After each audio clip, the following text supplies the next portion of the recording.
Rice is at the heart of daily meals in Senegal. It's the #1 staple. But with the hike in food prices in recent months, rice went from 350 CFA francs to 450 CFA francs a kilo. At this Dakar market, imported rice is still more popular than locally grown rice, even if it costs more. This homemaker has to feed 8 people at every meal. Even though spiraling rice prices worry her, she hasn't changed her cooking habits. We continue to buy rice because we're so used to it. But I think that we should change our cooking habits. We're going to have to, because with the rice, it's just not possible anymore. I just can't keep buying a sack of rice for 20,000 francs each month.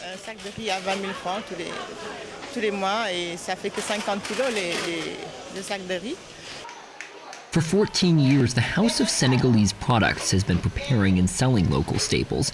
Millet, for instance, is cheaper than rice, and it lends itself well to traditional Senegalese dishes. We bring the millet here. This is the packaging room. But the challenge for this business is not just to win over consumers stuck on rice, but to get the government to support their efforts. We'd like to see aid all the way up the supply chain to put these products before consumers. Because it's not enough to tell people, buy things that are made in this country. They also have to be able to find them in the stores. Along with small businesses, economists are alarmed by the hike in rice prices as well. If the political will is not there to change people's eating habits, and especially to use our potential for production here in the country, then we are going to depend more and more on imports.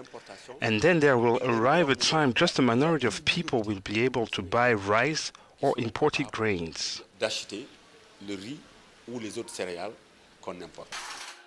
Senegalese authorities seem to be aware of the economic consequences of the food crisis, particularly for poor households.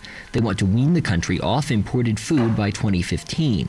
But the population is still ill-informed about locally grown alternatives and will continue to be hit by the rising cost of living. Many experts predict changing the country's food habits will be a long and difficult task.